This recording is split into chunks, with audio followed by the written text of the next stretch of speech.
নমস্কার বন্ধুরা, easy recipes by শ্রেয়সীর চ্যানেলে আপনাদের সবাইকে স্বাগত জানাচ্ছি। এই ইলিশের মরশুমে খাদ্যরসিক বাঙালিদের অন্যতম প্রিয় একটি রেসিপি সর্ষে ইলিশ আজকে আমি আপনাদের জন্য তৈরি করে দেখাবো। চলুন দেখে নিই সর্ষে ইলিশ তৈরি করতে আমাদের কি কি উপকরণ লাগবে। আমি এখানে 5 পিস ইলিশ মাছ নিয়েছি। লাগবে 1.5 চা চামচ সাদা সর্ষে, হাফ চা চামচ কালো সর্ষে, 2টো কাঁচা লঙ্কা আর 1 চা চামচ নুন। আমি এই সবগুলো দিয়ে একটা পেস্ট তৈরি করে নিয়েছি। মনে রাখবেন, লবণ আর লঙ্কা দিয়ে সর্ষে বাটলে তেতো ভাবটা চলে যায়। লাগছে হাফ চা চামচ জিরে গুঁড়ো, 2 চামচ দই, আধা চা চামচ লাল লঙ্কার গুঁড়ো আর আধা চা চামচ হলুদ গুঁড়ো। আর লাগবে 1 চা চামচ কালো জিরে, 4 থেকে 5টা কাঁচা লঙ্কা আর লাগবে সর্ষের তেল। এবার আমি একটা বাটিতে 2 চামচ দই, 1 চা চামচ লাল লঙ্কার গুঁড়ো, হাফ চা চামচ হলুদের গুঁড়ো আর হাফ চা চামচ জিরে গুঁড়ো দিয়ে আমি একটা মিশ্রণ তৈরি করে নেব।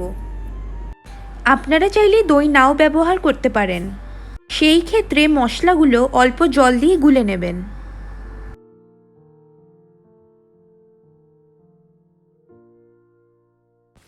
এবার আমি ইলিশ মাছের পিসগুলোকে ভালো করে নুন আর হলুদ দিয়ে কোট করে নেব। মাছগুলোকে নুন আর হলুদ দিয়ে কোট করে নিয়ে আমি এটাকে 15 থেকে 20 মিনিটের জন্য ম্যারিনেট হতে রেখে দেব।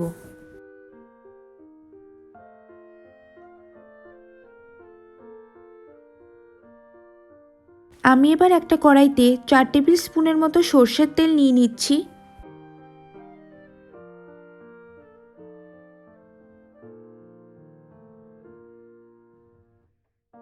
তেল গরম হয়ে গেছে, এবার আমি 1 চা চামচ কালো জিরে দিয়ে দিচ্ছি।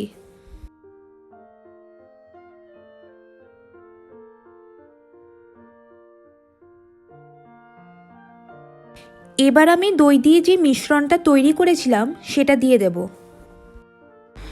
এবার 2 থেকে 3 মিনিটের জন্য অল্প আঁচে এটাকে ভালো করে কষিয়ে নেব।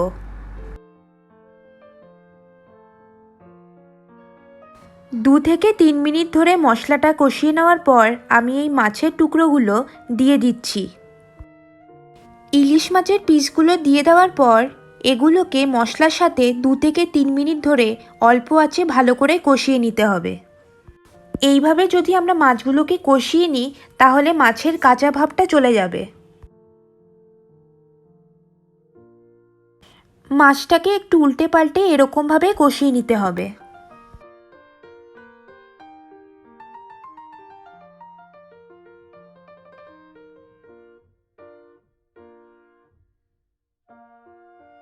এবার আমি সর্ষে, কাঁচা লঙ্কা আর নুন দিয়ে যে পেস্টটা তৈরি করেছিলাম সেটা এর মধ্যে দিয়ে দেব।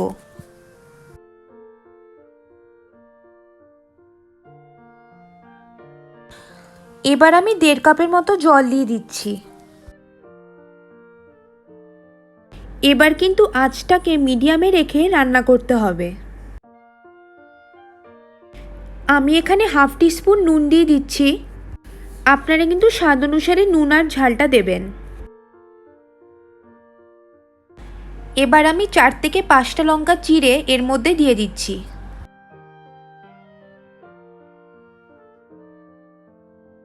এবার আমি আঁচটা বাড়িয়ে 5 মিনিটের জন্য এটাকে ঢেকে দেব।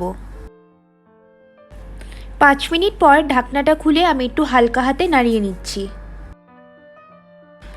আমি এবার 1.5 চা চামচের মতো সর্ষের তেল দিয়ে দিলাম। এবার আরও 5 মিনিটের জন্য এটাকে মিডিয়াম ফ্লেমে রান্না করতে হবে। দেখুন গ্রেভিটা ঘন হয়ে গেছে, এবার আমি গ্যাসটাকে বন্ধ করে দেব। তৈরি হয়ে গেল আমাদের আজকে স্পেশাল রেসিপি সর্ষে ইলিশ। আমার এই রেসিপিটা আপনারা বাড়িতে ট্রাই করবেন আর প্লিজ কমেন্ট বক্সে জানাবেন কেমন হয়েছে খেতে। এটা আপনারা গরম ভাতের সঙ্গে পরিবেশন করবেন। আপনাদের যদি আমার এই রেসিপিটা ভালো লাগে তাহলে প্লিজ লাইক, শেয়ার আর সাবস্ক্রাইব করতে ভুলবেন না। আর নিত্য নতুন রেসিপির আপডেট পাওয়ার জন্য বেল আইকনটা প্রেস করে দেবেন।